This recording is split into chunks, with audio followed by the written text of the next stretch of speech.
மசாலா எப்படி செய்யுதுன்னு பார்க்கலாம். சப்பாத்தி பூரிக்கலாம் செய்கிற காம்பினேஷன் இது.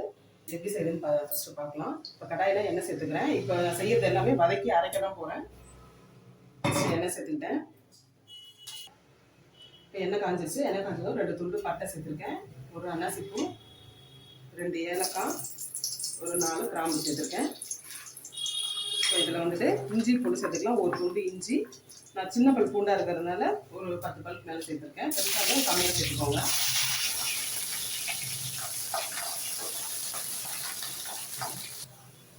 இதில் வந்து வெங்காயம் சேர்த்துக்கலாம். நான் வந்து மீடியம் சைஸ் வெங்காயம் வந்துட்டு ஒரு 4 எடுத்துருக்கேன். கொஞ்சம் ரஃபாக சாப் பண்ணால் போதும். ரொம்ப நைஸாலாம் அரிக்கணும்னு அவசியம் இல்லை. வதக்கி அரைக்க வச்சுக்கலாம். இப்போ இதை லைட்டாக வதங்கட்டும். இப்போ பாருங்க, வெங்காயம் வந்துட்டு ஓரளவுக்கு வதங்கிட்டு தக்காளி சேர்த்துக்கலாம். 2 தக்காளி, கொஞ்சம் பெரிய சைஸ் தக்காளியாக 2 தக்காளி சேர்த்துருக்கேன். இதையும் சேர்த்துக்கலாம்.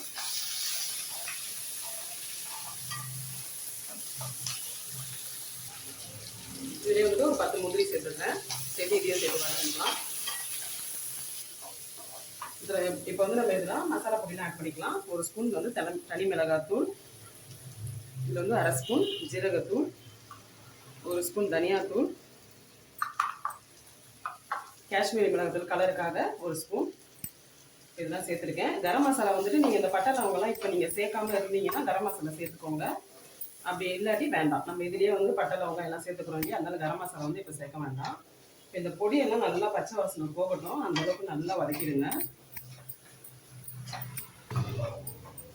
பாருங்க, இப்போ நல்லா பொடியெல்லாம் போட்டு பச்சை வாசனைலாம் போயிடுச்சு. நல்லா வதக்கியாச்சு. இப்போ அவ்வளோதான். இதை வந்து நல்லா பேன் கட்டில் வச்சு நல்லா ஆற வச்சிருங்க. ஆற வச்சு பேஸ்ட்டாக அரைச்சி எடுத்துக்கலாம். இப்போ வந்து வதக்கி வச்சது வந்து ஆறிட்டு இருக்கு. அதுக்குள்ள பார்த்தீங்கன்னா சன்னா வந்து வேக வச்சு எடுத்துட்டேன். இதை வந்துட்டு நீங்கள் நைட்டு செய்யறதா இருந்தால் காலையில் ஊற வச்சுக்கணும். இல்லை காலையில் செய்யறதா இருந்தால் நைட்டு ஊற வச்சுக்கோங்க.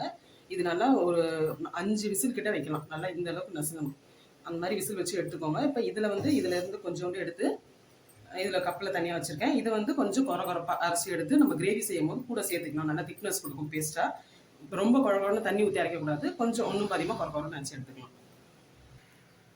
இப்போ பாருங்கள், வதக்கிறது வந்து நல்லா பேஸ்ட்டாக இந்த அளவுக்கு அரைச்சி எடுத்தாச்சு. இப்போ வந்து நம்ம செய்ய ஆரம்பிச்சிடலாம். வந்து கடாயை வந்து ஹீட் பண்ணி வச்சுருக்கேன். இப்போ எண்ணெய் சேர்த்துக்கலாம்.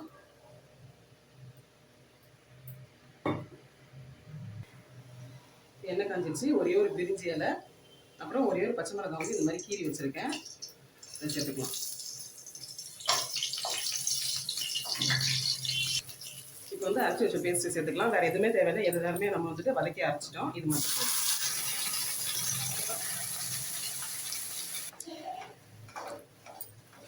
இப்போ இது கூடவே நம்ம வந்து தண்ணி சேர்த்துக்கலாம். தண்ணி வந்து மூக்கல்ல வேக வச்சோம் இல்லையா, அந்த தண்ணியை சேர்த்துக்கலாம். அதை வேஸ்ட் பண்ணாமல்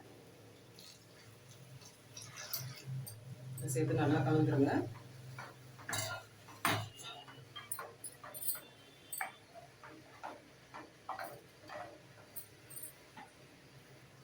இப்போ இதில் தேவையான உப்பு சேர்த்துக்கலாம். மூக்கில் வேக வைக்கும் போது கொஞ்சம் உப்பு போட்டு தான் வேக வைப்போம். அதனால பார்த்து சேர்த்துக்கோங்க.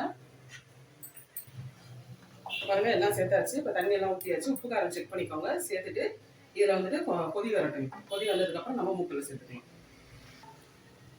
இப்போ வந்து நல்லா கொதிக்குது பாருங்க. இப்போ நம்ம ஒன்றும் பாதியமாக வந்து சன்னா அரைச்சி வச்சுருக்கோம். அதுக்கு சேர்த்துக்கலாம்.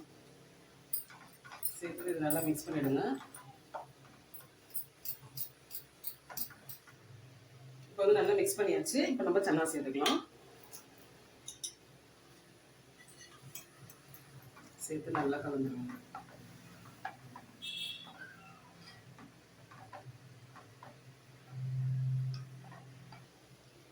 இது மேலே வந்து கஸ்தூரி மெத்தி சேர்த்துக்கலாம்.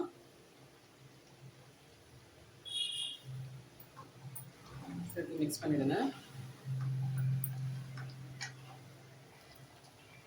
இது மேலே கொத்தமல்லி சேர்த்துக்கலாம். கொத்தமல்லி வேணா சேர்த்துக்கோங்க. இல்லாட்டி நீங்கள் கஸ்தூரி மெத்தி சேர்த்ததோட ஸ்டாப் பண்ணிக்கலாம். கொத்தமல்லியும் சேர்த்தா நல்லா வாசனையாக சூப்பராக இருக்கும். அவ்வளோதாங்க, நமக்கு சூப்பரான சன்னா மசாலா வந்து ரெடி ஆகிடுச்சு. இதில் பசங்க வந்து வெங்காயம் தக்காளி எதுவுமே எடுத்து போட முடியாது. நம்ம எல்லாத்தையும் வதக்கி அரைச்சிட்டோம். வெறும் ஒரே பச்சை மிளகாவும் பிரிஞ்சி இலை மட்டும் தான் சேர்த்துருக்கோம். மற்றபடி வேறு எதுவுமே எடுக்க முடியாது. நம்ம சூப்பர் டேஸ்ட்டில் சூப்பராக இருக்கும். ட்ரை பண்ணி பாருங்கள். சப்பாத்தி பூரிக்கலாம் சூப்பராக இருக்கும். அவ்வளோதான், சூப்பராக நம்மளுக்கு சன்னா மசாலா ரெடி ஆகிடுச்சு. இந்த வீடியோ உங்களுக்கு பிடிச்சிருந்தா லைக் பண்ணுங்கள், ஷேர் பண்ணுங்கள். மறக்காமல் தஞ்சை கிச்சன் கலாட்டாவுக்கு சப்ஸ்கிரைப் பண்ணாதவங்க சப்ஸ்கிரைப் பண்ணுங்கள். தேங்க்யூ.